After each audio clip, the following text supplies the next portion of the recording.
Alors, on va essayer de faire, à la demande générale, ou presque, un shiur sur Purim.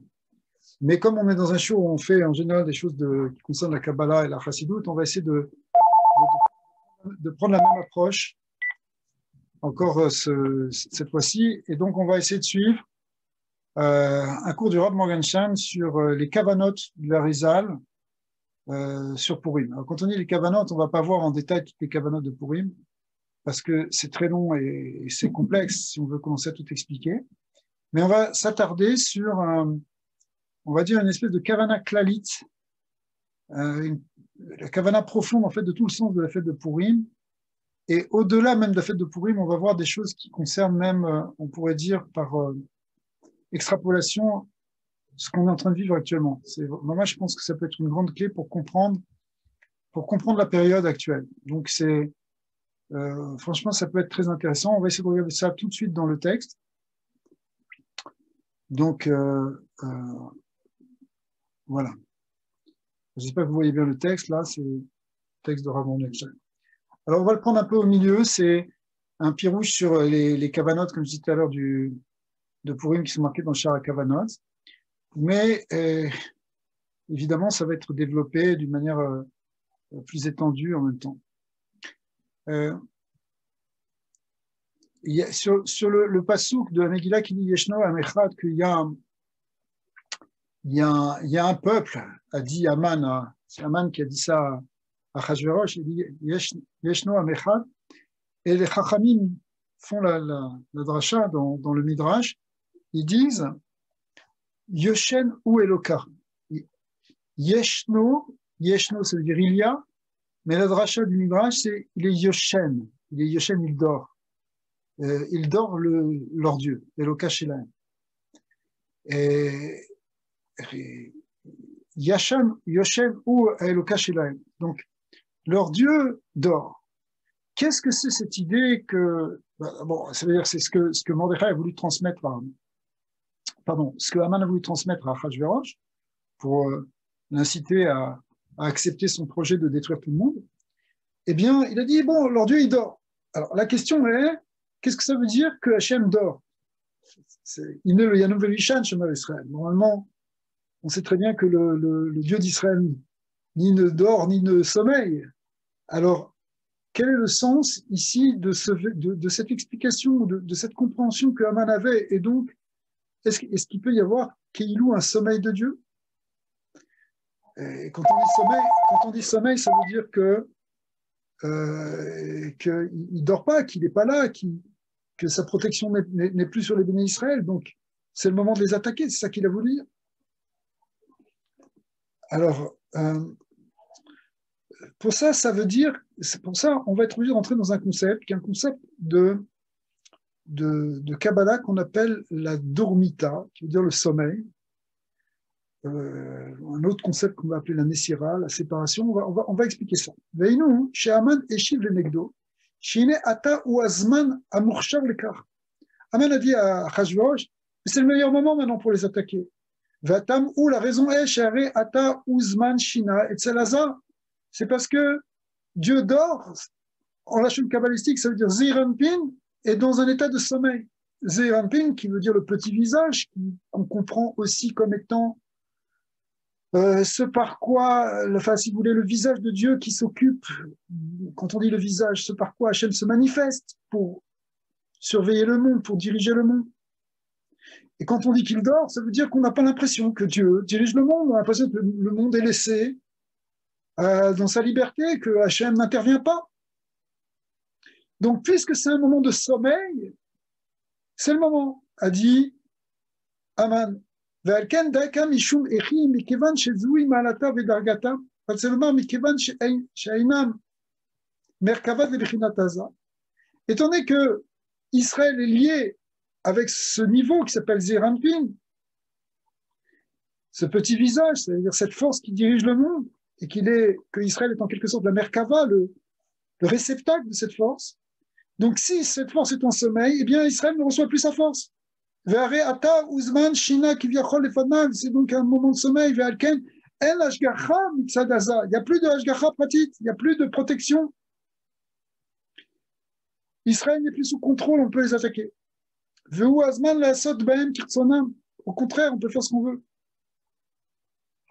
Shechen ou Alpi Asvara, Shekevan Kol Maalat Sheben Israël Shainam Merkava Leza. Étant donné que toutes les forces d'Israël viennent parce qu'on est en relation avec cet aspect du divin qui s'appelle Zerampin. Alken Kacher En Ashgacha Mitzito. Alors s'il n'y a pas de protection qui vient depuis depuis Zerampin, Are Em Beprinat Esther Panim, ils sont donc dans un voilement de la face. Veinken Yuchal Bizmanze Leabet Sonehem Shel Israël Rahman Israël Ve'aveneze. Donc, c'est le moment maintenant pour les ennemis d'Israël de pouvoir attaquer. Vinyan où? Alors maintenant, il faut expliquer. Donc, Dieu est en sommeil, Za est en sommeil. Alors, qu'est-ce que ça veut dire en réalité, cette notion de sommeil? En fait, le Harizal explique que la notion de sommeil de Zerampin, c'est là-dessus, donc c'est essentiellement sur ce partout dont on en parle, vient du fait qu'il y a ce qu'on appelle une istalkut à mochin. Les mochin, ça veut dire, dans les parties, ça veut dire les sphirotes supérieures, Chochma Binadat. Et lorsque les sphirotes de Chochma Binadat s'en vont, disparaissent, en quelque sorte, le parsouf est en sommeil. Un peu comme quand quelqu'un dort, où effectivement sa neshama remonte, et donc il est en sommeil, il perd conscience, il dort, il peut être éventuellement dans un rêve, mais il va se retrouver allongé. Pourquoi? Parce que il a perdu ses mochines. Il y a une istakut à mochines. Donc la notion de sommeil, si vous voulez, dans les parsoufim, elle correspond à le sommeil de l'homme en bas. Lorsque quelqu'un dort, sa conscience s'en va. Eh bien, la même chose aussi. Et si la conscience du partsouf s'en va, si les sphirotes supérieures s'en vont, eh bien, le partsouf n'est plus fonctionnel en quelque sorte. Donc, il n'y a plus de hashgacha. Et c'est ça ce qu'on appelle dans le Zohar, souvent un mot qui est emprunté finalement au latin, puisque c'était à l'époque de Rome, on appelle ça la dormita, le sommeil. Alors, le sommeil, ce sommeil, quand on parle de ce sommeil de Dieu, et c'est à cela que a fait référence Aman. Alors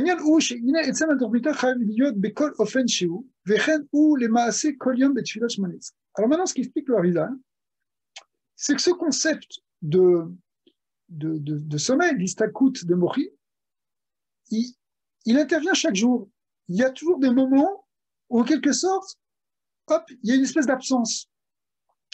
Pourquoi il y a une absence? Bon, alors, pour nous, dans les Kavanot, c'est pendant la Hamida, au début de la Hamida, il y a un moment où, au moment, on va dire, Be'ahava, il y a ce qu'on appelle une istakut amochin, et puis après, ça revient. Alors, pourquoi il y a ce moment d'absence? Ce moment d'absence, il est là pour susciter, d'une certaine manière, un éveil d'en bas. Hein, c'est-à-dire, quand on sent qu'on n'est plus connecté, alors il faut qu'on trouve une force pour reconnecter. Et cette idée-là, on la retrouve tous les jours. Parce qu'effectivement, tous les jours, on fait à nouveau une nouvelle tchila. Là, on est dans les kavanat, si vous voulez. Et quand on fait une nouvelle tchila, il faut qu'il y ait une itratchout de notre relation avec le Créateur. Donc, à un moment, il faut sentir que comme si on est dans un état d'éloignement, que Hachem, il n'est plus avec nous pour avoir envie d'être à nouveau avec lui. Donc, ce sommeil, cette dormita, elle a pour but de renouveler une relation. Un peu comme quand quelqu'un il dort, et le matin il se réveille, il revient avec de nouvelles forces, il revient avec une nouvelle envie, c'est une nouvelle journée, il y a une itrachu. Alors ça c'est au niveau, si vous voulez, de ce qu'on fait, c'est au niveau de ce qui se passe, tous les jours. Ouais. Mais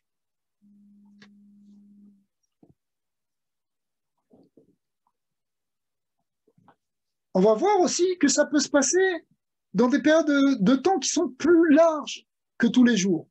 Et c'est ce qu'on va voir notamment à Purim. Que la fête de Purim, en fait, elle est partie d'un événement où il y a eu ce sommeil. Mais revenons d'abord au Shemona Esrei. Chez Betevat Be'ava, quand on dit Be'ava, Melech Ozer Moshe Omwagen, après on dit Melech Ozer Moshe, Shinaasit Adurmita Ve'anesira.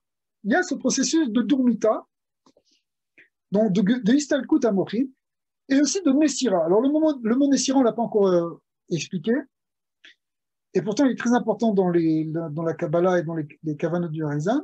Nessira voulant dire littéralement la coupure, la sciure, ouais, la coupure. La coupure ici de deux partsoufim.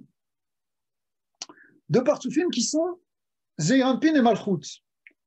Vous savez que ce qu'on veut faire dans la Tfila, et en particulier dans la Hamida, c'est d'arriver à un moment à un zivug, un yichud entre Zeirampin et Nukva. Parce que quand on unifie le masculin et le féminin, c'est de là qu'après tout le shefa va venir. Mais pour arriver à ce zivug, pour arriver à ce yichud, il faut d'abord couper une certaine relation qui n'était pas, qu'il va falloir renouveler, si vous voulez. Dans la Torah, en fait, ce modèle-là, il est donné dans la Torah. Dans la Torah lui-même, au moment de Maaseh Bereshit, quand Adam et Chava sont créés, au départ, ils sont créés comme deux êtres, on dirait siamois, collés l'un contre l'autre. Ouais. D'où partsoufim, sous forme de deux visages. Et puis, qu'est-ce qui se passe? Akadosh Baruch Hu va endormir, parce que Adam, il crée Zachar Nekeva Baraotam. Il est à la fois le côté masculin et le côté féminin. Maintenant, il va l'endormir, il appelle Tardema à la Adam. Il y a un sommeil, une torpeur, une anesthésie qui a été faite sur l'homme. Et à ce moment-là, la chirurgie a pu commencer.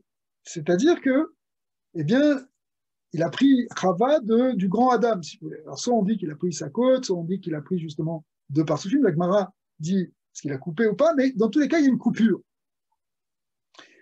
Et cette coupure, elle ne peut venir que lorsqu'il y a eu d'abord un sommeil.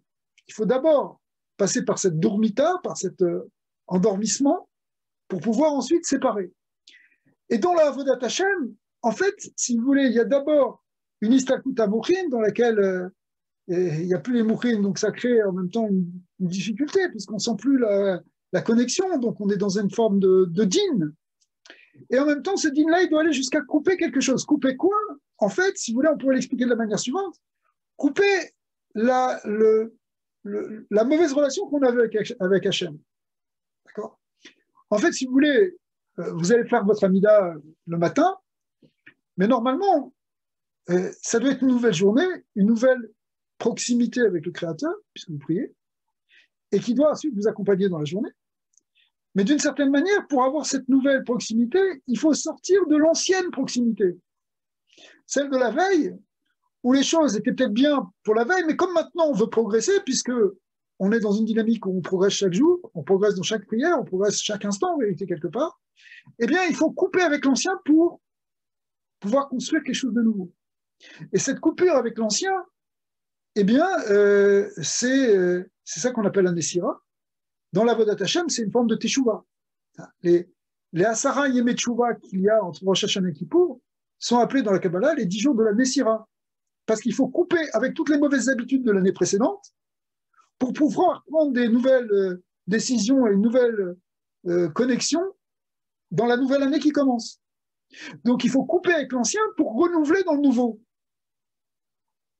Donc ce qu'on appelle la Nessira dans la Kabbalah, c'est en fait cette idée justement d'arriver à trancher, à couper avec ce qui nous apparaît comme négatif, comme quelque chose d'inférieur, par rapport à quelque chose qu'on veut faire de mieux maintenant, pour réinvestir une relation. Alors maintenant, cette notion-là, dans le Rizal, est expliquée de la manière suivante. Il te dit, quand les choses, elles étaient avant, ce qu'il y avait dans l'année dernière, par exemple, quand on prend pour rapport à une année, eh bien, en fait, ça veut dire qu'on était dans une forme de connexion qu'on appelle dans la Kabbalah dos à dos, achor be'achor, ar be'ar.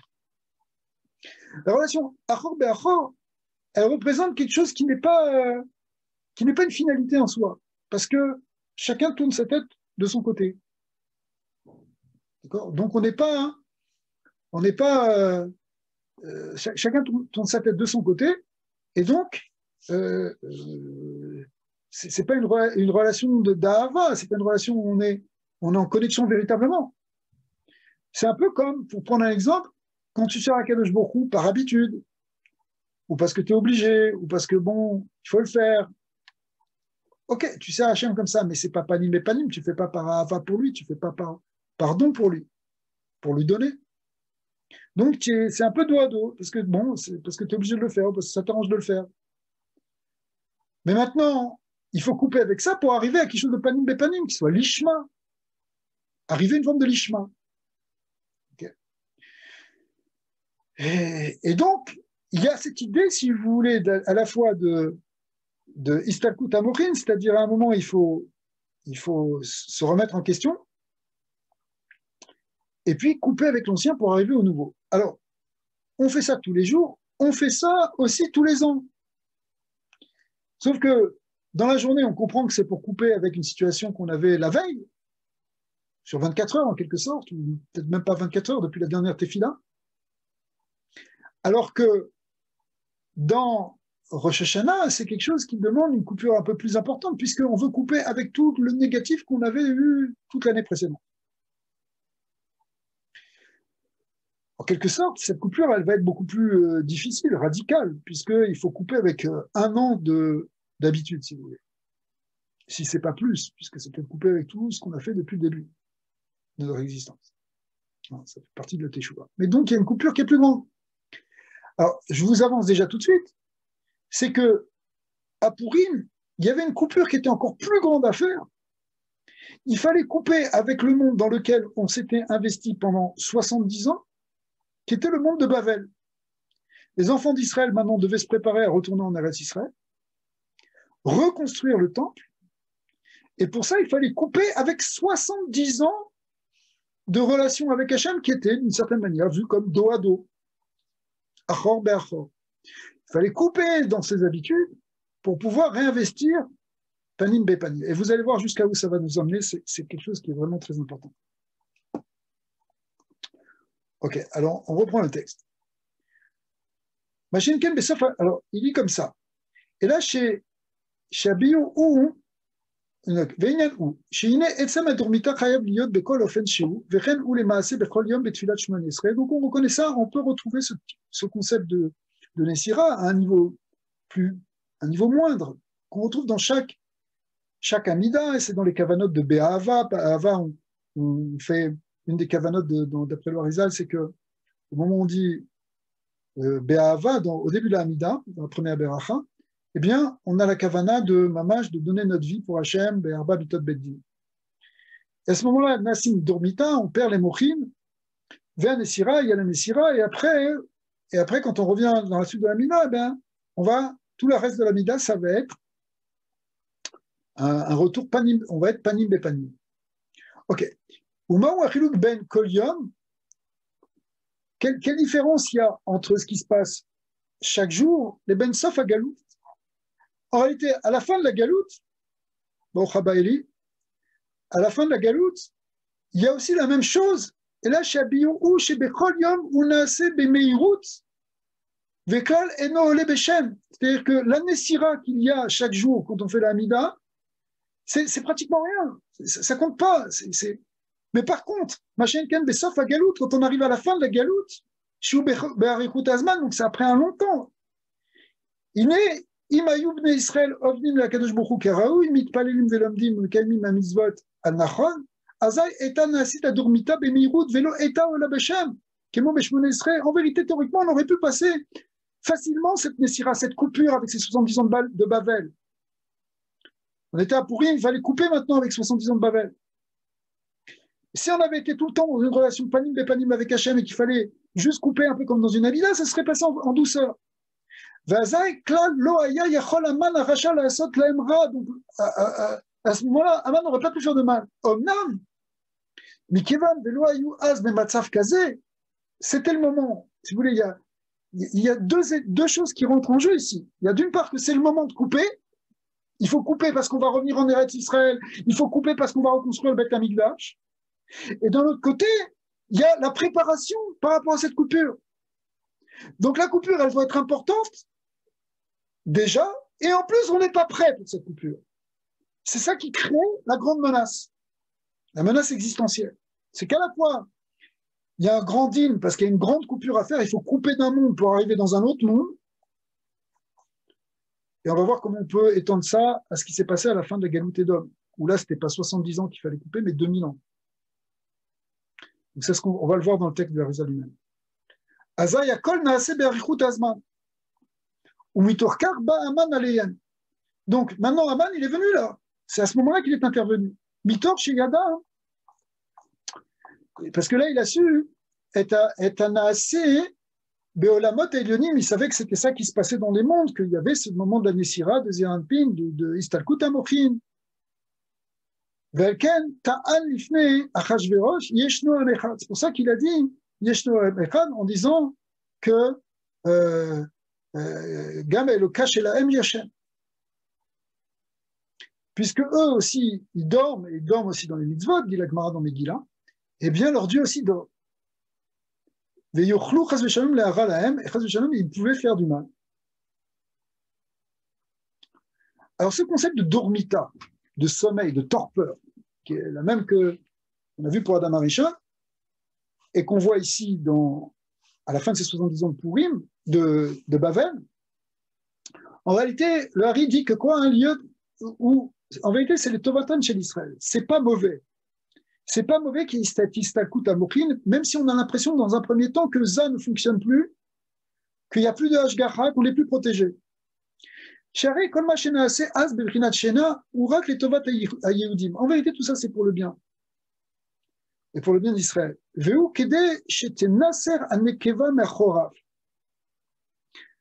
Et en réalité, s'il n'y a pas de dormita, on a vu, il ne peut pas y avoir de Dessira. Parce que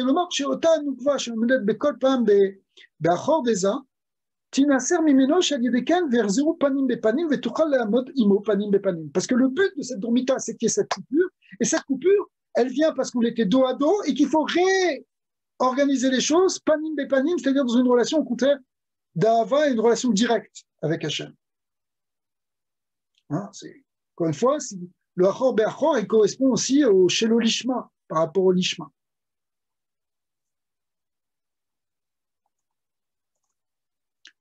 Alors, il ramène ce qui a été expliqué au-dessus. Nous, on a pris le texte en cours.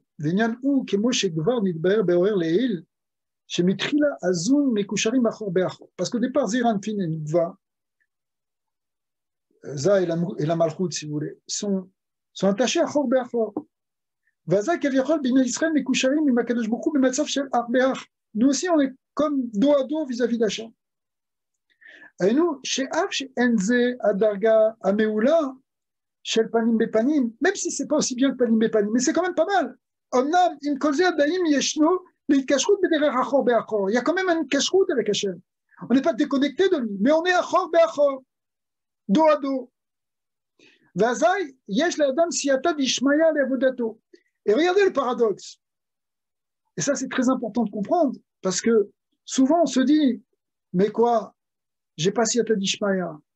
Mais siyata d'ishmaya, dit le Harizal, l'aide du ciel, elle est quand on est achor be'achor. C'est là qu'Hachem il t'aide. C'est très bizarre. On va voir pourquoi. En belimoun ven bekiyum mitzvot, ce soit dans l'étude, dans l'accomplissement des mitzvot, ven beshar advarim, mais même dans les choses de la vie. Omnam kasher naasit anesira veyotzim amochin, mais lorsque les mochin s'en vont et qu'il y a ce processus de nesira et de coupure, azay margish shekol davar shel gdusha magia elav bekoshi. Alors là, on a l'impression que ça va plus, que tout est difficile, j'arrive pas à étudier, c'est compliqué, j'arrive même pas à me lever pour faire la tefila. J'ai pas envie, je me ressens rien, je suis pas bien. Chez Nelav Mimena, quoi, Siyata d'Ishmaya, j'ai perdu la Siyata d'Ishmaya. J'ai plus d'aide du ciel. Mais en fait, ce que tu sais pas, c'est que t'as plus d'aide du ciel. C'est pas vrai en vérité, tu en as une certaine, on va voir comment. Mais c'est juste pour t'aider et pour te permettre à toi de te transformer, d'agir par toi-même.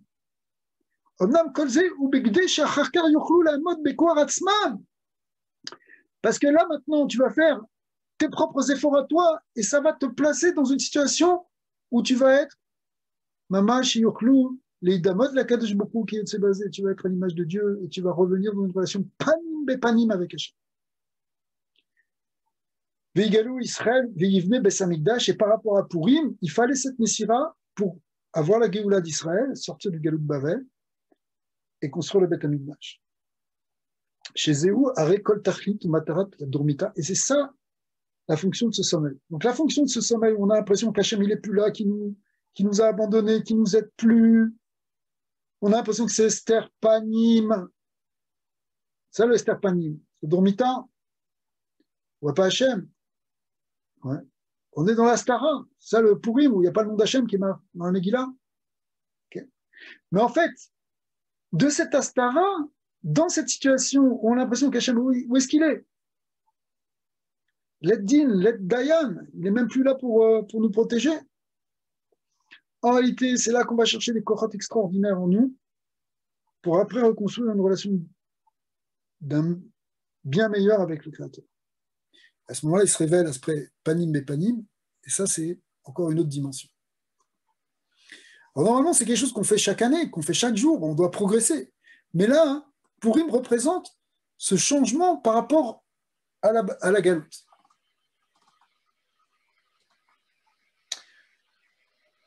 Alors, la Rizal continue et dit la reine Itiatsu Shneem, les deux, c'est-à-dire Hachvérosh et Haman, ils ont pris conseil ensemble. C'est qui bisman aou chez Eloka chez Laem ou Yoshen, parce qu'ils se sont dit, puisque leur Dieu il dort, le Dieu d'Israël, Aïnou Ata bisman adormita, puisque c'est le zman de Dormita actuellement. Chez Amochin Yatsu Meaza, il n'y a plus les Mochin dans Za. Yakdimu em les Aved ou les Hashmin Shneyem, Soneyem chez l'Israël. Alors les ennemis d'Israël vont pouvoir tous les détruire. Kedeshelo Ish Aru Afilu Met Metemeat Shiyu Reuyim le Geoula.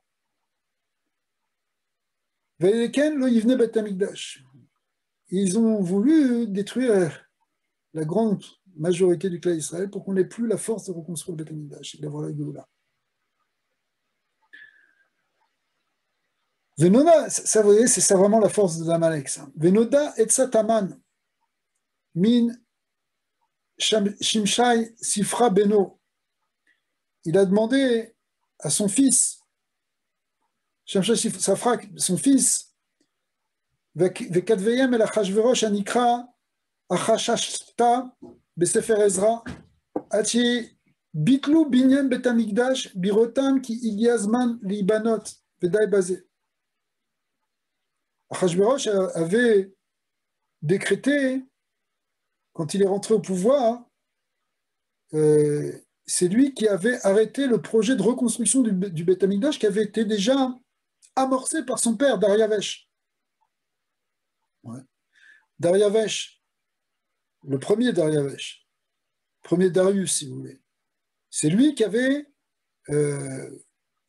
commencé à entreprendre la construction avec beaucoup d'opposition, mais il avait commencé à l'entreprendre.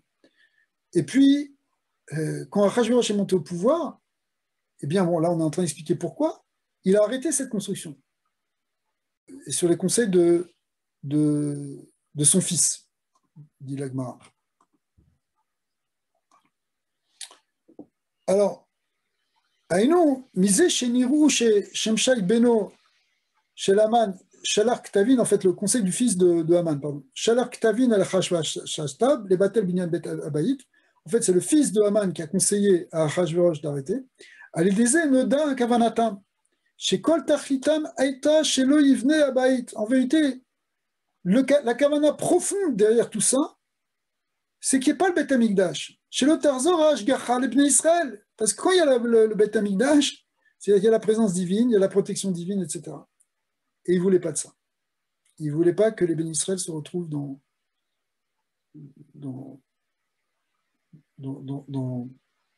ok.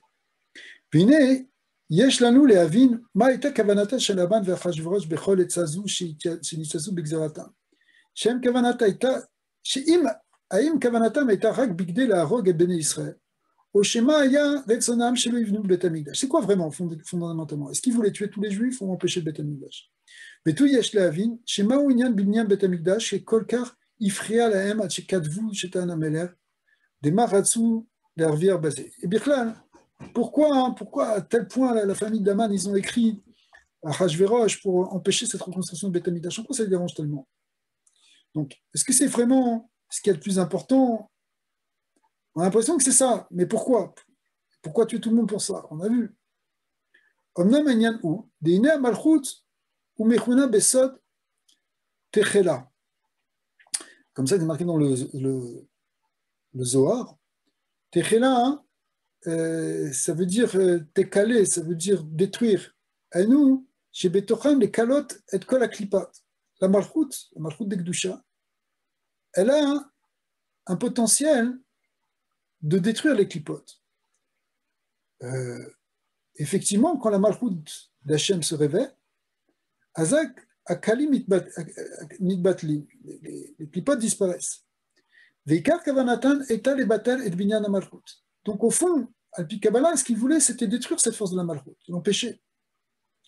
Vous savez, entre parenthèses, que dans les kavanotes aussi du Harizal, on explique que les 10 makot au moment de la sortie d'Égypte, ce sont les 10 sphirot de la malchut qui sont sortis et qui ont détruit le binyan aklipa. Donc ici, ils ne veulent pas que cette malchut de Gdusha elle sorte, parce que ça va anéantir les forces du mal. Chez Edeken, l'otuchal, les galot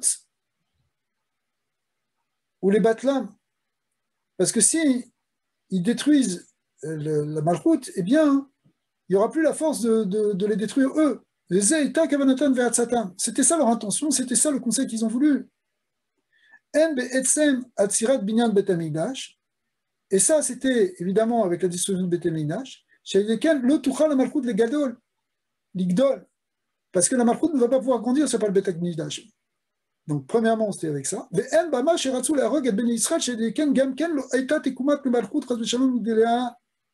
Et aussi, l'autre manière d'empêcher la malchut de se manifester, c'est de détruire le peuple d'Israël. Donc, Mamash, en fait, la guerre d'Amalek, si vous voulez, c'est pour ça que c'est une guerre contre Hachem. C'est une guerre qui va empêcher d'arriver au niveau de Malchut, que Malchut se révèle. C'est pour ça que on dit que Amalek, là, on est parachat Zachor cette semaine, en fait, il attaquait au niveau du Brit, au niveau du Yesod. Parce que, pourquoi il attaque au niveau du Yesod? C'est pour empêcher que les influx descendent jusque dans la Malchut.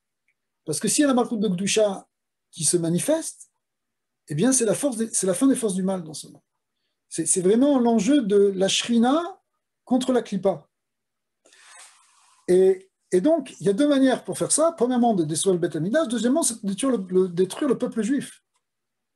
Donc, quand c'est un moment où la Malchut risque de se révéler, c'est là qu'il y a une attaque forte d'Amalek. Et donc, c'est ça c'était ça leur kavana. En fait, le binyan Beth Amikdash ou binyan Anukva. Le Beth Amikdash, ça correspond à la Malchut, la Nukva. Donc, le construire, c'est construire en fait un espace pour la Shrina, c'est ce qu'on appelle un binyan Anukva. Vata achen gvar arzu lemaase be'emtsa binyan abayt. Et déjà là, maintenant, ça avait déjà commencé. Ouais. Comme on l'a expliqué, chez Gvar Natan, Laem Koresh, Reshut, Libnot et Beth Amikdash, Vetrilou, Libnoto. J'ai dit d'arriver tout à l'heure, c'était Koresh en fait, excusez-moi. Donc il y avait déjà eu une autorisation de commencer à le reconstruire. Veimken, Itrila Gvar Binyat al-Nukva. Et là, chez Baou Otam, Aveshaim, Veifriou et Binyan Abayt. Veshalrou, Ktavin, Beyad, Shamshai, Beno, Shelaman. Et donc, il y a eu déjà toute cette opposition, là c'est ramené dans le Sefer d'Ezra et dans les Midrashim sur Ezra aussi, que effectivement, donc, les gens de la famille d'Aman, les Shamshai, ils ont commencé à envoyer des lettres. Dans ces lettres, c'était marqué que les Juifs de Jérusalem faisaient un binyan qui commençait à faire vers les prémices de la reconstruction. En fait, ils faisaient ça pour se révolter contre l'empereur. Et donc,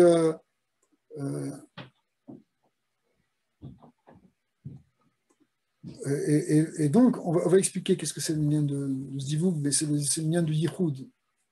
Soit qui demande qu'est-ce que c'est le Zivug entre Zevanpin et Nukva. Hein. C'est l'union entre l'aspect infini de Dieu, si vous voulez, et son aspect présent dans ce monde. C'est l'union entre le masculin et le féminin, entre le transcendant et l'immanent. Il y a beaucoup de choses à dire. On reprendra ce concept.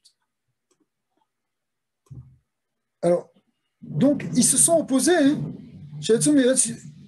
וזה היה טעמו של מרדכי שיצא מארץ ישראל ועלה לגולה והיה מסתובב אצל המלך. Donc lui, il est parti justement parce qu'il essaie de rectifier ça. וכן שהיה, מרדכי, שהיה יושב בשער המלך, il était à la porte du roi, והכל הוא לתכלית זו, שימצא את הזמן והשעה שיוכל לבקש שיבנו שנית את בית המקדש. Les Chachamim nous disent que tout ça, pourquoi il est parti en Golan, etc., parce qu'il a vu comment ça se passait à Yerushalayim, il s'est dit il faut qu'il intervienne auprès du roi. Donc il essayait de pouvoir influencer le roi pour qu'il reprenne la construction et qu'il abandonne en fait, enfin, qu'il ne suive pas les directives des fils d'Aman. C'était ça leur raison fondamentale pourquoi ils ont voulu tuer les Juifs. Les Kavana ils voulaient qu'il n'y ait pas que la Shrina puisse pas résider.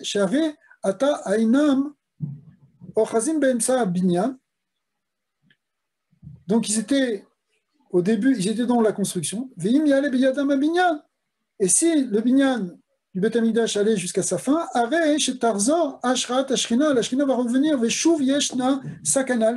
la Klipa va se retrouver à nouveau en danger. Donc dans ce moment d'Istalkut Amochin où il n'y a plus les Mochin sont sortis des Zéranpi, ils ont voulu la mode les kalot et ben Israël. Vedeken lo yivnu besamigdash.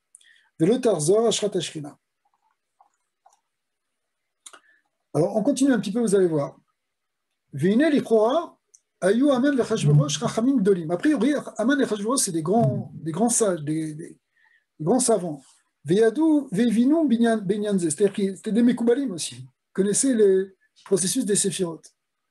Veinken yesh lavin. Alors, il faut comprendre.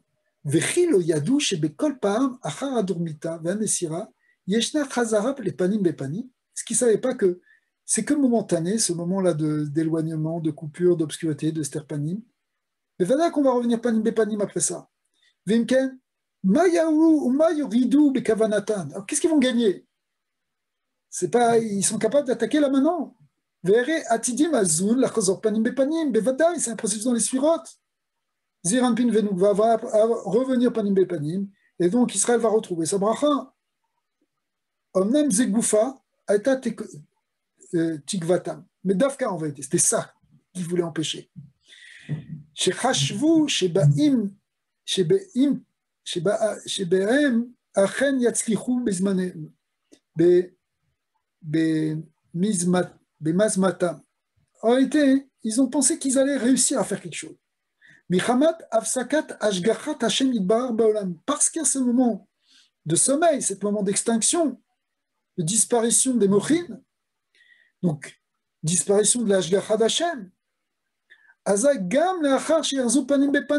si ça ne revient pas minim bepanim après ça, relotisha, aouma israélite, ça reviendra peut-être, mais ça reviendra sans les juifs, ou qui vient l'otier la kadosh bochou brira, ou c'est comme si Hachem il n'aura pas le choix, la crève de l'ogoy acher, il va choisir un autre peuple, mais en tout cas on aura fini avec Israël. Vine, mitrila ayu em atzmam osrim levnei Israël ibdot habayit. Bizarrement, il y a eu un moment où ils étaient, même dans le début du règne d'Achashverosh, il a continué à faire ce que son père et son grand-père avaient fait, c'était de reconstruire le Beth Amikdash. Omnan, acharka chazru ba'em vekatvu sheta'ana sitna aleyhem. Mais après ça, ils ont au contraire signé un décret qui interdisait de faire ça. Dans un premier temps, ils avaient compris qu'ils avaient tout intérêt à avoir même un lien avec cette reconstruction. Donc ils ont donné une aide. Même aujourd'hui, si les nations savaient à quel point elles pourraient gagner en construisant le troisième Beth Amikdash, ils feraient tout pour nous aider. Mais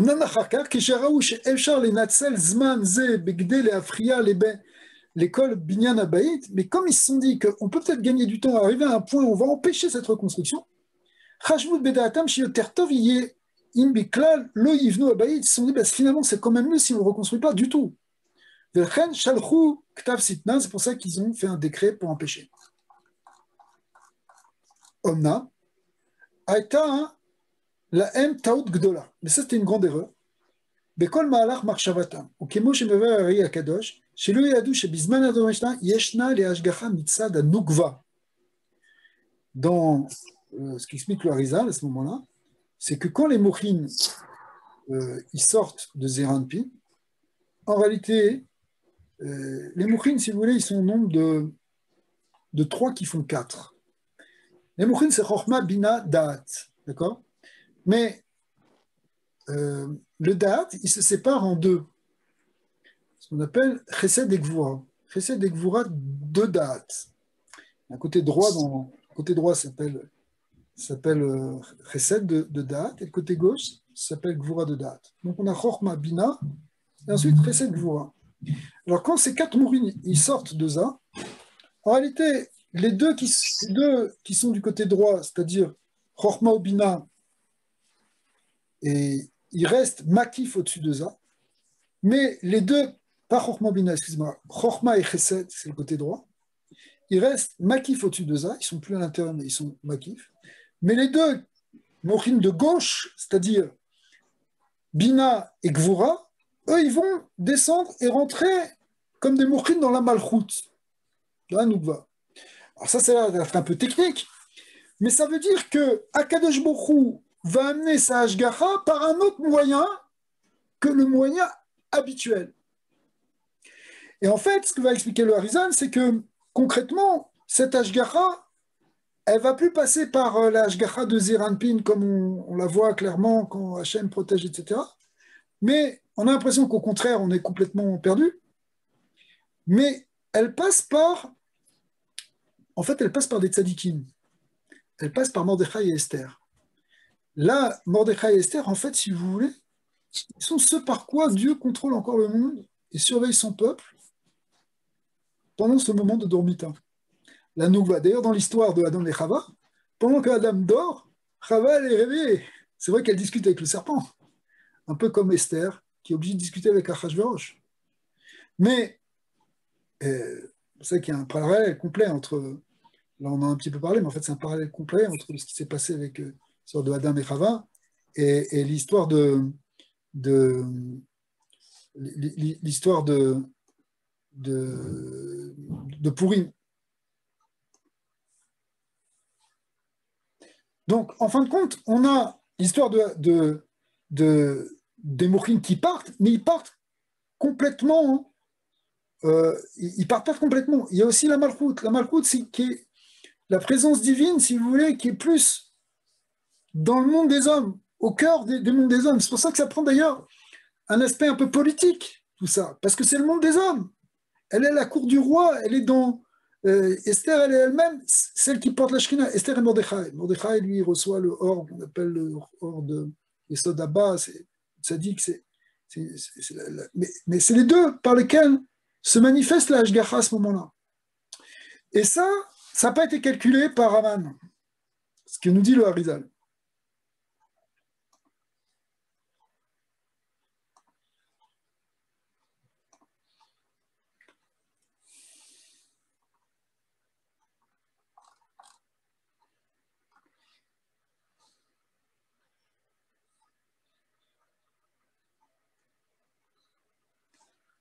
Il dit ici dans les notes, quand les mouchines ils sont dans Zeranpin, Aza Yeshna Idgalut, les choses se dévoilent. C'est-à-dire qu'on voit que Hachem c'est le maître du monde. Chez Mikbel Galé, il y a un dévoilement de Dieu. On voit que le monde, on voit qu'il y a un balabaït. Vous allez me dire, mais on n'est pas tellement habitué à ça. Oui, on n'est pas tellement habitué à ça parce qu'on est en galoute encore depuis tellement longtemps. Mais normalement, quand il y a le Beth Amikdash, quand il y a des prophètes, quand il y a des miracles en permanence, on voit que Dieu est là, qu'il est le maître du monde, il parle par l'intermédiaire de ses prophètes, il est avec nous. Oui, mais là, Locher, l'Ixor, chas v'shalom, Gzerot, Raot, al Ben Israël. Donc, ça crée, pas besoin de Gzerot. Verra qu'Acher Amouchin mistalkin me'aza. Mais quand les Mouchin s'en vont, lorsque cette force-là, cette énergie-là disparaît, ou qu'elle monte au-dessus, si vous voulez, qui bisman adormita, ve'akadosh Baruch Hu ose atzmo kiilu yoshen, qu'on a l'impression que Hachem dort. Azai, yesh zman shenire kiilu efshar l'Ixor al Ben Israël. C'est un moment où il peut y avoir des Gzerot contre Ben Israël. Ve'yesh le'ada she'achen zman ou mitzvah shel esterpanim. Ça crée un zman de esterpanim. Le esterpanim, c'est quand il y a une istalkout des mochin de za. Ve'af anashim shedarkam tamid la'amti kadinim me'al bnei Israël, gamem einam yecholim lif'ol azeh. Et à ce moment-là, même les tzadikim là, qui font des miracles, qui font des choses, qui nous protègent, on a l'impression que ça ne fonctionne plus. Ve'alken ratsu Aman ve'achashverosh bin banze le'ashkim aleyem le'argam, ou le'orgam. Donc c'est pour ça qu'ils ont voulu nous tuer à ce moment-là. Chez Bismanze, Achen nire keilu elshar le'atzliyar neged ben Israël, parce qu'on a l'impression à ce moment-là qu'on peut réussir contre ben Israël. Ve'chashvu keshe yitorer haza ainu keshe rzur yikabel amouchin ve'chalila lo yiyu ben Israël. Ils pensaient qu'il n'y aurait plus de ben Israël dans notre chaîne. Mais, comme on l'a dit tout à l'heure, les Bnei Israël, finalement, ils sont quand même protégés parce que, bien qu'ils soient une Merkava de Zin, normalement, il y a quelque chose qui se passe au niveau de la Malchut. C'est ce qu'il dit ici un peu à gauche.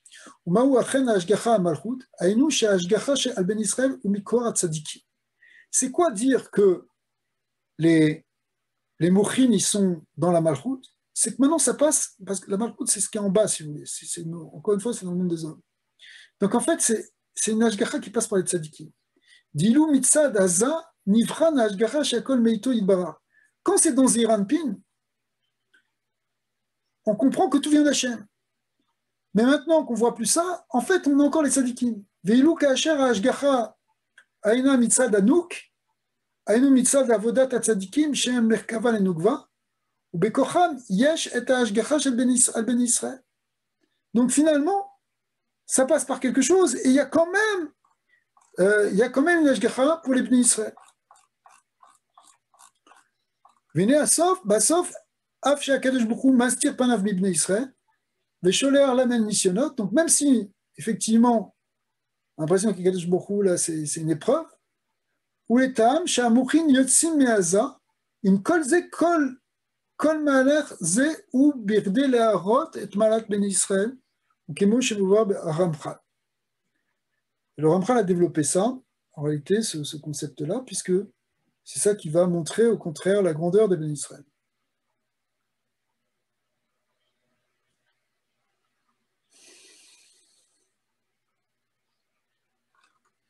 On va reprendre un petit peu juste le texte. Donc, pardon.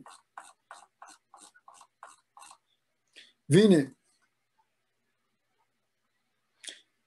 Là, il va expliquer un peu plus ce concept-là, de dire que pendant ce moment de dormita, le côté féminin ne dort pas. Af, bisman dormita, en anikeva yoshna. Le Harizal dit que pendant ce temps de dormita, la malchut, le côté féminin, il ne dort pas. Et nous, af she'aza yoshen, mikol makom, amalchut atzma, el fanea shina bismanze. Il n'y a pas de sommeil pour la malchut à ce moment-là. Vatam ou Kiaz mistalkin amochin minaza venirnasin benekeva. Il rentre dans le côté féminin, kedé les ivanot ou les taken par souffert. Comme on voit que c'est ça qui va construire le côté du côté féminin. Kedé shetochal arzor apin beapin kenoda beinyan drush shofar shel Rosh Hashanah. C'est ça qui va permettre après de repasser face à face, panim bepanim, comme c'est expliqué là-bas dans les Nénim de Rosh Hashanah. Au moment du shofar, c'est ça qui crée en fait ce trazarat de panim bepanim. Parce que le soir de Rosh Hashanah, si vous voulez, c'est le moment du din, parce qu'il y a la Nessira. Et puis, au moment du shofar, il y a un éveil qui fait que les choses reviennent face à face et ça amène à l'Mitukadinim. Mais pour faire ça, il faut que pendant un certain temps, les Mouchin soient entrés dans la Nukva. Les Mouchin qui rentrent dans la Nukva, ça représente une avoda qui est différente. Ça, si vous voulez, on sert à Kadosh Baruch Hu, la Torah, les mitzvot.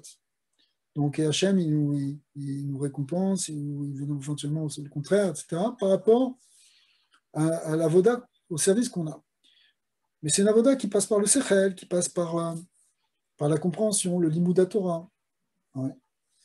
Par contre, les mouchines de Nukva, hein, la malchoute c'est dit avec la Emouna. Donc dans la Emouna, c'est même quand on ne comprend pas. Ouais. L'homme est venu kloum, mais malgré tout, on est ma'amin b'Hashem. Ça, c'est dans ce moment de sterpanim, dans ce moment de dormita, quand on ne comprend rien, quand ça a l'air plus clair, que ça fait plus de sens, qu'on a l'impression qu'Hachem n'est pas là, qu'il est en train de dormir, eh bien, c'est le moment de développer des mochines de Emouna. Et dire, même si je ne comprends pas, j'ai confiance en toi. Même si je ne sais pas, c'est la foi d'Israël qui a été animée, enfin, qui a été éveillée tant de fois dans l'histoire, où c'était des moments de galoute, des moments de esterpanie, et malgré tout, il y a des juifs qui ont tenu, parce qu'ils avaient ce kohar qui vient de la Nougva. Le kohar de la Nougva, c'est la force de l'Emouna. Ça, c'est plus du côté de Sechel. Il y a toujours Da'at et Emouna. Da'at, c'est Ça, et Emouna, c'est Nougva. Donc, il y a une construction au niveau de la Nougva. C'est Malchut aussi. Comment? Est-ce que c'est Malchut aussi Oui, Nougva, c'est dire Malchut, c'est la même chose. Ouais. Exact. Nougva voulant dire le féminin. Et la Sfirat Malchut, c'est le féminin dans les Sfirot. Le fait de recevoir. Alors, c'est le fait de recevoir, mais pas que de recevoir. Parce que pour recevoir, il faut faire un kéli. Tu sais, toi, tu sais très bien ce que disait toujours le rabbi quand on lui demandait une bracha. Il disait, c'est très bien, il faut faire une bracha, mais aussi il faut faire un kéli pour recevoir la bracha. Ce kéli, c'est la force qui vient d'en bas, c'est ce que toi tu fais, c'est l'attaque que tu prends, c'est l'engagement dans lequel tu te lances, c'est l'effort, c'est ce que tu redonnes par le bas. C'est la noukva qui vient et qui donne quelque chose. Tu comprends? La noukva, elle ne fait pas que recevoir. Elle doit créer un kéli pour recevoir.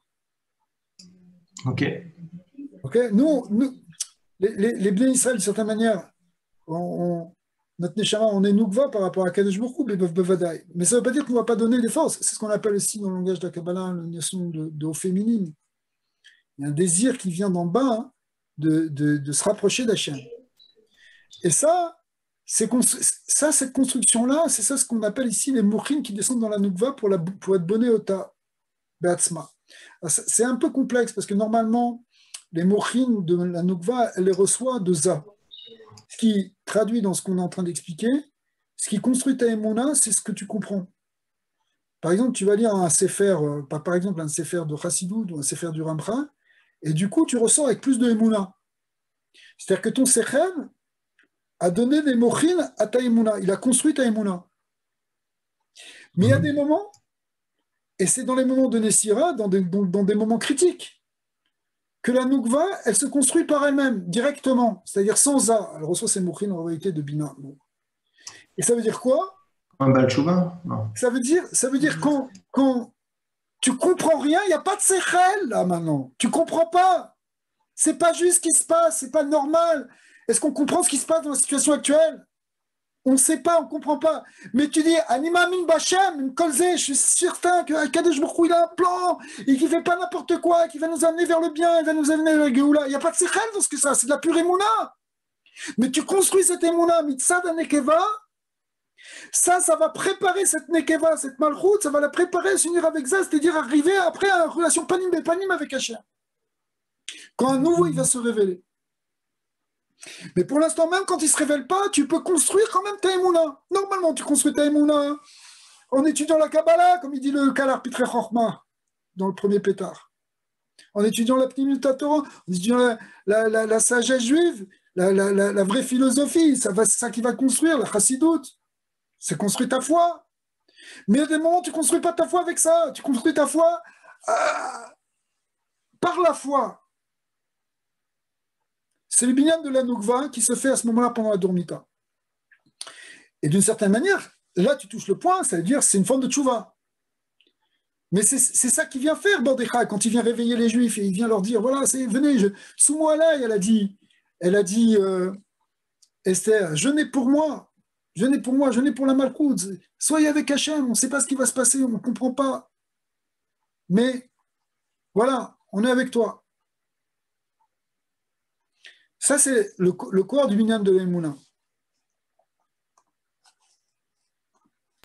Ça réveille les eaux d'en haut Bah, en même temps? oui, ça veut dire d'une certaine manière, oui, c'est ça qui fait, c'est ce qu'on appelle le binyan hakeli, et après ça va permettre le zivug. Alors, donc, en réalité, les mouchines, ils sortent de ça, mais ils rentrent dans Nukva. כדי להיבנות ולתקן פרצופה, כדי שתוכל לחזור אפין בפנים, אפין באפין, ça veut dire après ça, elle va pouvoir revenir panim bepanim, כנודע בעניין דרוש תופעה. ונתבהר לעיל, ça a déjà été expliqué, והרי אם המוחין נמצאים בנוקבה, דבר זה מורה שאיננה ישנה. Donc s'il y a les mouchines qui rentrent dans la nukva, ça veut dire qu'elle ne dort pas, parce que le sommeil, c'est istalkut amouchin, c'est quand on perd conscience, on dort. D'accord? Ve'im einena yeshna, et si elle ne dort pas, azai, ou be'echar yesh eira ve'ashgacha, zu al Israël mitzida. Alors ça implique qu'il y a une ashgacha qui vient de la nukva, qui vient de la malchout, mais il y a un certain aspect de Dieu qui va rester là parmi les bénis Israël, qui va les contrôler, les protéger. Pirouche, des kacher amouchin yotzin meaza, eino shekivyachol en ashgacha mitzad hakadosh baruch hu ba'olam.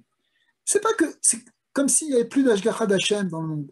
Et là, chez amouchin nichnasin benukva, ve'ashgacha ou mitzida, la ashgacha elle va venir par le côté de la malchut. Eino bekoharat tzadikim, vezeu Ayesod ve'achiluk ben keshamouchin beza au benouk. Donc l'autre aspect par rapport à ce qu'on vient de dire sur le binyan de l'Emouna, mais ça va avec, parce que c'est tzadikim qui nous aide à construire notre Emouna même quand on ne comprend pas. Ouais. Eh bien, c'est que finalement, l'ashgacha passe par les tzadikim. T'es en galoute, mais il y a le tzadik. Et là, en fait, en réalité, on ne parle pas de n'importe quel tzadik, on parle d'un tzadik qui est une bechinat Mordechai ou Esther. Chez Kacher Mbeza, ashgacha, ou meitod yidbarach shemo. Là, les mouchines dans ça veut dire qu'on voit l'ashgacha directement d'Hachem. Velu keshem benouk, ou mibichinat tzadikim. Ça vient des tzadikim. Alors, à ce moment-là, en fait, le Harizal, ce qu'il a expliqué, c'est que, vers chez Ari Akadosh, chez Zou Aïta Teuta Shalaman Arasha, chez Uchachav chez Kacher Anamouchin Beza, Azay Lika Klal Ashgacha al Bnei Israël. Ça voudrait dire qu'il n'y a pas de Ashgacha sur les Bnei Israël. Valken Chachav chez Ata ou Aet Amoucheret, les Kalut Ve'avet Zera Israël Minawilam, Chaz Shalom. Donc, comme on a expliqué avant, il a pensé que c'était le bon moment pour les détruire. Chez Av, chez Yada, parce que bien qu'il savait, chez Amouchin Nichnasin Benouk, il savait en vérité que les Mouchins vont rentrer dans la Noukva. Mikol Makom, Lo Yada chez Ashgacha Gam Kacher Amouchin Ben Noukva. Mais ça, il n'avait pas compris, cette idée d'Ashgacha quand il y a les Mouchins dans la Noukva. Valken Lo Irshiv Davar Ze les Meuma. Donc, il n'a pas tellement considéré le problème. Même s'il savait que tout ça, c'était dans le processus de construction de Beth Amikdash, Losat Libo et les autres, il n'a pas fait attention. Il s'est dit, bon, les Mouchins sont sortis de ça. Peut-être qu'ils vont revenir après dans ça. Entre-temps, on peut, les Harog et Taïoudi, dans cette fenêtre, entre le moment où les Mouchins sont sortis, dans cette fenêtre-là, on peut détruire les Juifs. Vezu Aïta Teuto. Et ça, c'était son erreur. C'était son erreur. Il n'avait pas compris que la Hashgacha allait passer dans ce monde, que Dieu allait continuer à nous protéger, mais par l'intermédiaire de Mordechai Esther. Velechen, Ratzalomer Alpi Teuto, Itchaetz ve'itametz la rogotam beteren yerzoru amochin le'aza, beterzor Rahman al-Islam. Et la Hashgacha al Bnei Israël. Ok.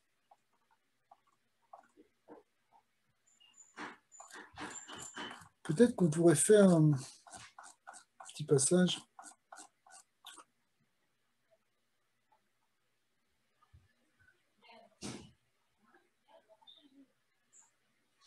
Ici, il explique que la Hashgacha mitzad anukva, c'est quoi? Iné kacher yeshna Hashgacha mitzad anukva, ou nikra rachamim, ce qu'on appelle une rachamim.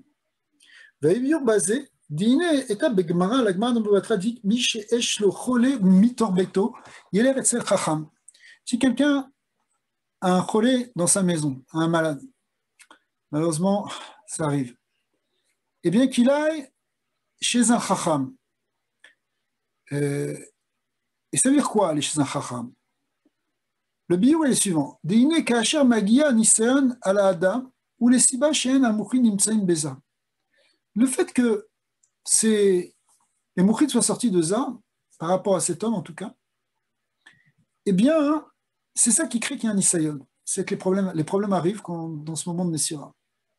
Valken yeshlo Esther. Donc lui, il vit une certaine astara, un certain voilement. Vu gorem lo rocher nisayon. Et ça crée en fait ça crée qu'il est dans une situation de ténèbres, de nisayon. Ouais. Ubet kazot amouchin ve'ashgacha nimtsaim etzel anugva. Et pendant ce temps, l'ashgacha est dans la nugva. Ve'ine nugva aïna bechinat nishmat Israël. Vous savez, les nishamot, elles sont, pour reprendre la chaîne du Ramchal, elles sont des anfé à malchut, anfé à nugva. Ce sont des branches qui viennent de la surat malchut.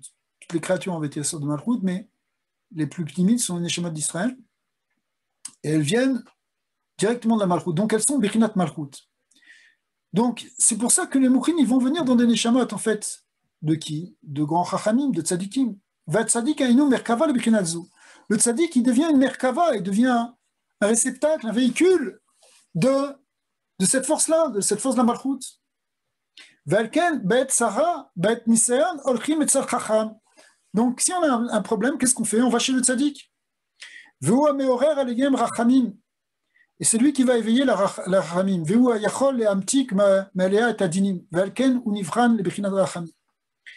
pour ça que c'est la rachamim. C'est intéressant parce que on a étudié ici pendant ce Shabbat des explications sur le pasouk qu'on a vu dans Parashat Mishpatim, Verapo Yerapé, que Hachem va soigner. Mais la Gemara dit Tana de Rabbi Ishmael que Mikan chez Netna Torah Reshut la refait la rapote, que de ce verset on apprend, parce que marqué Yarapo Yarapé, ça veut dire qu'il faut payer là-bas on apprend du fait qu'il faut payer les prix des soins médicaux si on a blessé quelqu'un, parmi les choses qu'on doit rembourser si vous voulez pour une ézec, il faut payer la boucha, il faut payer plusieurs choses, le chômage, etc., l'empêchement de travailler, mais et il faut aussi payer les soins médicaux, puisqu'on a blessé quelqu'un. Eh bien, de ce verset, les Chachamim, dans la maison de Rabbi Ishmael, ont appris qu'on peut aller voir le docteur. Il fallait un verset pour nous l'apprendre. Et pourquoi il fallait un verset pour nous l'apprendre? Parce que, a priori, Ani Hashem Rofecha, je suis l'Éternel, ton médecin. Si on a un problème, on doit se tourner vers Hashem. Si on a quelque chose qui ne va pas, pourquoi ce n'est pas Dieu qui nous guérirait nous-mêmes? Et d'ailleurs, il y a plusieurs chitotes là-dessus. Et il y a même un enseignement un peu radical de Rabbi Nachman qui a l'air de dire qu'il faut s'éloigner des médecins et des médicaments. Mais ce qui n'a pas été complètement compris comme de manière littérale par tous les disciples qui sont venus de Rabbi Nachman, la plupart même allaient voir les médecins et même conseiller ou disaient à leurs disciples d'aller voir des médecins, même si Rabbi Nathan, le grand disciple de Rabbi Nachman, a pris ça complètement à la lettre et lui n'est jamais voir un médecin, même dans des moments très difficiles. Donc c'est un sujet qui est un peu complexe, surtout si on sait que Rabbi Nachman, d'un autre côté, dans l'Ikouté Moharan, il parle de ce verset et il dit qu'on peut aller voir un médecin puisque la Torah l'a permis, mais simplement lui dit, ce qui est marqué dans la Gemara, c'est que Mikan, que c'est de là que la Torah a permis. Elle a permis si on va voir déjà un tzaddik d'abord, si on va voir un chacham. Bien que le côté, où ce qui est marqué là donc dans Sirot Haran, où il dit qu'il faut complètement s'éloigner des médecins, en fait ça se rattache, il y a un mécor, il y a une source dans le Ramban, Nachmani, qui dans Parashat Berukotai, explique qu'il ne faut pas aller voir les médecins, que ce n'est pas pour Israël ça. Mais en réalité, d'une certaine manière, pourquoi? Parce qu'un juif, il doit se tourner vers Dieu. D'un autre côté, ça c'est pour un niveau très très élevé, c'est le niveau du Ramban, c'est pour les tzadikim. Le Rambam, au contraire, lui c'était un médecin, il y en avait beaucoup qui étaient des médecins, d'accord? Mais Donc on voit qu'il y a plusieurs aspects, mais ce qui est clair et ce qui ressort à la fois de la Torah de Rabbi Nachman, finalement, dans l'Écoutez Moharan, ou bien dans d'autres écrits, c'est que Mikan, c'est quelque part de la Torah, on va puiser la permission d'aller voir le médecin. Qu'est-ce que ça veut dire? Ça veut dire qu'avant d'aller voir le médecin, va voir le Chacham, va voir le Tzadik, cherche dans la Torah, fais tes chouvas et va voir le médecin. Ne te plonge pas, ne te précipite pas comme si tout ton salut va venir de la médecine. Le salut va venir de la médecine, mais en fait, il vient d'une source qui est plus élevée. D'ailleurs, le médecin, normalement, tous les matins, s'il fait la prière du Rambam, il demande à Dieu d'être que le véhicule et que sa main puisse faire le bon geste, etc. Parce qu'il s'annule devant Akadosh Baruch Hu. Ça ne veut pas dire qu'il ne va pas s'investir et réfléchir et mettre toute sa science dedans. Mais il a l'humilité, le bon médecin, le vrai médecin, il a l'humilité de savoir qu'il n'est qu'un chaliard d'Hachem. Que la médecine, que c'est Akadosh Baruch Hu qui le refait. Et lui, il est la main de Dieu pour guérir. D'ailleurs, la Gemara dit que pour chaque malade, il y a un médicament qui est pour lui et un médecin qui est pour lui. C'est-à-dire que ça c'est d'ailleurs la Hashgacha. Il faut qu'il y ait une grande aide du ciel pour tomber sur le bon médicament et le bon médecin. Parce que si tu ne tombes pas sur le bon médecin, Chas v'Shalom, peut se passer, même si c'est un très bon médecin, mais ce n'est pas le bon médecin pour toi. Chas v'Shalom, on voit, les erreurs médicales, ce n'est pas ça qui manque non plus. Eh bien, donc c'est pour ça qu'il faut d'abord, avant d'aller voir le médecin, il faut d'abord prier. Il faut d'abord aller voir le tzaddik, c'est ce qu'on est en train de voir ici, aller voir le chacham. Et ça, si vous voulez, la guérison qui est venue dans l'histoire de Purim, la guérison de cette Sarah, elle est venue parce qu'ils sont allés voir le chacham, ils ont fait confiance à Mordechai et à Esther.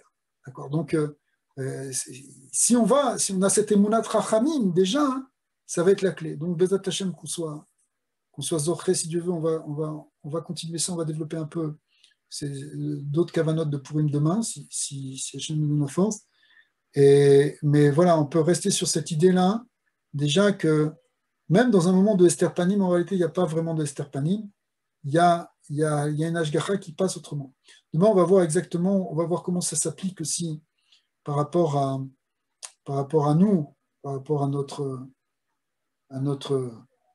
Israël, j'avais peur que tu sois parti parce que tu t'es vexé en tant que médecin. Alors,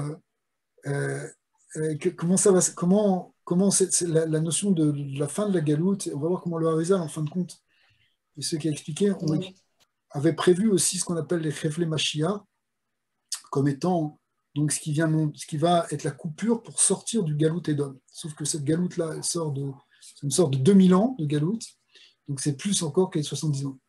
Ben non, je sais, je plaisante. Je plaisante, c'était juste pour faire une blague. Ok, Bezat Hashem, alors, suite demain de ce cours sur les kavanotes.